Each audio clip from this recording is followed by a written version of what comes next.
Restaurant එකකට ගෙදරදිම rice එකක් හදාගන්නවද? මේකට අවශ්‍ය වෙන්නේ ඔයාට ලුණු, සුදු ලුණු, රම්පේ, කරපිංචා, කැරට්.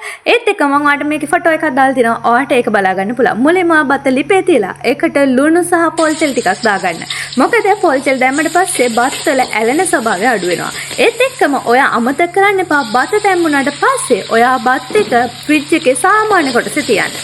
එතකොට බත් වල ඇට වෙන් වෙලා ලස්සනට අපිට හදාගන්න පුළුවන් රයිස් එක. ඉතින් මුලින්ම ඔයා පොල් තෙල් ලිපේ තියලා පොල් තෙල් එකට අපි තලාගත්ත ඉඟුරු සුදු ලුණු එකතු කරන්න. ඉඟුරු සුදු ලුණු තලාගනින්දී පොඩිවට කැට හිටිනසේ තලාගන්න. පොඩිම වෙන්න තලන්න එපා. ඊට පස්සේ ඔයාට පුළුවන් තෙල් එකට බිත්තරයක් එකතු කරන්න. බිත්තර එකක් හෝ දෙකක් ඔයා කැමති ප්‍රමාණයක බිත්තර එකතු කරන්න. ඊට පස්සේ අපි කපාගත්ත ලුණු, කරපිංචා, රාම්පේ ටික මේ මොහොතේ එකතු කරන්න. ඔයාට මේකට මිරිස් කල්ලක් හැමක් දාගන්න පුළුවන්. ඒකත් අමතක කරන්න එපා. ඊට පස්සේ ඔයාට මේකේ තවත් රහ වෙනවා බටර් ටිකක් තියෙනවනේ. අනිවාර්යයෙන්ම මේකට බටර් තියෙනවනම් බටර් ටිකක් දාන්න. ඇත්තට මාර සුවඳක් එන්නේ මේ වෙලාවේ. ඔයාට මාරම සුවඳයි. දැන් ඔයාට මේ ලිපේ ගින්දර තවත් අඩු කරගෙන ඔයාට පුළුවන් මේකට ලියාගත්ත කැරට් ටික දාන්න.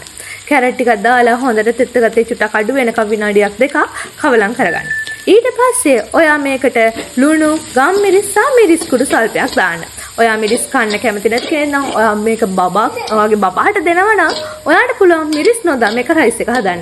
ඊට පස්සේ ඔයා හැමින් ඔයා පිසගත්තු බත් එක මේකට එකතු කරන්න. ඔයා බත් එක පොඩ එකතු කරගෙන කවලම් කරගන්න. ඒ වගේම තමයි ඔයාට අන්තිමේට මේකට මේ වෙලාව අපි කලින් ලීක්ස් දැම්මේ නැහැ. ඔයාට මතක ඇතිනේ. අපි ලීක්ස් දාන්නේ බත හැදුනට පස්සේ. බත ඒ කියන්නේ අපි බත ඔක්කොම කවලම් කරගත්තට පස්සේ තමයි ලීක්ස් දාන්නේ. මොකද අපිට කොළ පාට නැවුම තියාගන්න ලීක්ස් බත් එකට අන්තිමේට එකතු කරන්න. ඒ වගේම තමයි ඔයාගේ ගෙදර සෝයා සෝස් ටිකක් තියෙනවා නම් සෝයා සෝස් එකතු කරන්න. ඒ වගේම තමයි ඔයාට පුළුවන් මේකට තක්කාලි සෝස් ටිකකුත් එකතු කරන්න.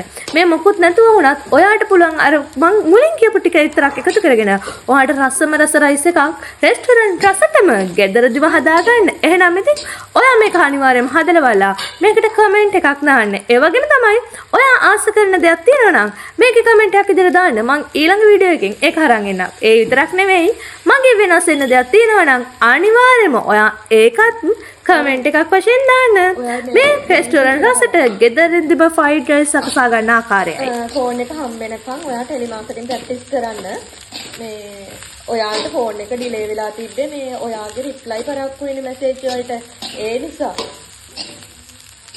මේ නෑ ඔයාගේ නෑ ගෲප් එකට ඔයාගේ වර්ක් කරක්කුයිනේ. ඒ හේතුව හින්දා කොහොමද ෆෝන් එක ඊයේ වන්න නැත්තේ. ඕකේ.